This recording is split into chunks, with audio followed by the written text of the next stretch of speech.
Welcome to our channel spice mix recipes. నేను ఈరోజు మీకు ఇన్స్టెంట్ వెజ్ పిజ్జా ఇంట్లోనే ఎలా తయారు చేసుకోవాలో చూపించబోతున్నాను. ఈ పిజ్జాని మనము ఒక 15 మినిట్స్లో రెడీ చేసేసుకోవచ్చు. మనం బయట తినే పిజ్జా కంటే ఈ పిజ్జా చాలా టేస్టీగా ఉంటుంది. మరి దీని ప్రాసెస్ స్టార్ట్ చేసేద్దామా? ముందుగా ఒక మిక్సింగ్ బౌల్ తీసుకొని అందులో ఒక 4 ఎగ్స్ బ్రేక్ చేసుకొని యాడ్ చేసుకోవాలి. ఈ పిజ్జా కోసం మనకి ఈస్ట్ అక్కర్లేదు, అలాగే డౌ ప్రిపేర్ చేసుకోవాల్సిన అవసరం లేదు. మనం ఇక్కడ ఎగ్స్ ఇంకా బ్రెడ్స్తోనే మన పిజ్జా బేస్ని రెడీ చేసుకుంటాం. ఇలా ఎగ్స్ బ్రేక్ చేసుకున్న తర్వాత ఇందులో కొంచెం సాల్ట్ వేసుకొని మనం ఆమ్లెట్ కోసం ఎలాగ మిక్స్ చేసుకుంటామో అలాగ మిక్స్ చేసుకోవాలి. ఇలా మిక్స్ చేసుకున్న తర్వాత బ్రెడ్ని కట్ చేసుకోవాలి. నేను ఇక్కడ ఒక 4 మిల్క్ బ్రెడ్స్ తీసుకున్నాను. వీటిల్ని వీడియోలో చూపించినట్టుగా చిన్న ముక్కలుగా కట్ చేసుకోవాలి. మనకి 4 ఎగ్స్కి 4 బ్రెడ్స్ సరిపోతాయి. మీరు కనుక పిజ్జా బేస్ కొంచెం పెద్దగా కావాలనుకుంటే 5 ఎగ్స్ ఇంకా 5 బ్రెడ్స్ కూడా తీసుకోవచ్చు. ఇప్పుడు ఈ ఎగ్ మిక్స్లో మనం కట్ చేసి పెట్టుకున్న బ్రెడ్ పీసెస్ వేసుకొని కలిపేసుకోవాలి.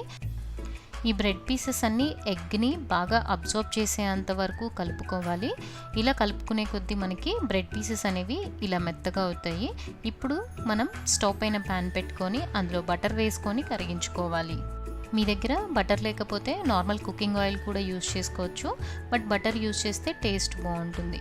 బటర్ మొత్తం మెల్ట్ అయిన తర్వాత మనం రెడీ చేసి పెట్టుకున్న ఎగ్ బ్రెడ్ మిక్స్చర్ని వీడియోలో చూపించినట్టుగా ప్యాన్లో వేసుకొని దీన్ని పిజ్జా బేస్ లాగా స్ప్రెడ్ చేసుకోవాలి. సర్కిల్ షేప్ వచ్చేలాగా అడ్జస్ట్ చేసుకుంటూ స్ప్రెడ్ చేసుకోండి. ఇలా బేస్ సెట్ చేసుకున్న తర్వాత మూత పెట్టేసి కేవలం లో ఫ్లేమ్లో మాత్రమే 3 మినిట్స్ పాటు కుక్ చేసుకోవాలి. 3 మినిట్స్ తర్వాత మూత తీసేసి ఒకసారి కదపండి. ఈజీగా ఈ బేస్ అనేది కదులుతుంటుంది. ఇప్పుడు దీన్ని నిదానంగా ఫ్లిప్ చేసుకోవాలి. మీకు ఫ్లిప్ చేయడం రాకపోతే ఫస్ట్ ఒక ప్లేట్లోకి ట్రాన్స్ఫర్ చేసుకొని ఆ తర్వాత రివర్స్ చేసుకోండి. ఇప్పుడు స్టవ్ ఆఫ్ చేసేసుకొని దీని మీద ఒక 2 స్పూన్స్ వరకు పిజ్జా సాస్ వేసుకొని స్ప్రెడ్ చేసుకోవాలి. పిజ్జా సాస్ మనకి అన్ని సూపర్ మార్కెట్స్లో ఈజీగా అవైలబుల్ ఉంటుంది. ఇది మొత్తం స్ప్రెడ్ చేసుకున్న తర్వాత దీని మీద మొజరెల్లా చీజ్ యాడ్ చేసుకోవాలి. చీజ్ని బాగా సన్నగా గ్రేట్ చేసి యాడ్ చేసుకోండి, సో దట్ తొందరగా మెల్ట్ అవుతుంది. మీకు చీజ్ అంటే బాగా ఇష్టం ఉంటే మీరు దీన్ని ఒక 2 to 3 లేయర్స్ వరకు వేసుకోవచ్చు. నేనైతే జస్ట్ ఒక లేయర్ వరకు చీజ్ వేసుకున్నాను అంతే. ఇప్పుడు మనకి ఇష్టం వచ్చిన టాపింగ్స్ యాడ్ చేసుకోవచ్చు. నేను ఇక్కడ onion, green capsicum, red capsicum, paneer ఇంకా స్వీట్ కార్న్ యూజ్ చేశాను. మీరు మీకు ఇష్టం వచ్చిన టాపింగ్స్ని ఈ పిజ్జా పైన యాడ్ చేసుకోవచ్చు. ఇలా వెజ్ టాపింగ్స్ మొత్తం సెట్ చేసుకున్న తర్వాత మీద నుంచి కొద్దిగా చీజ్ మళ్ళీ వేసుకోవాలి. కొంచెం సాల్ట్ స్ప్రింకిల్ చేసుకోండి. అలాగే కొద్దిగా చిల్లీ ఫ్లేక్స్ ఇంకా ఆరిగానో కూడా వేసేసుకోవాలి. బాగా స్పైసీగా కావాలంటే చిల్లీ ఫ్లేక్స్ ఎక్కువ వేసుకోవచ్చు.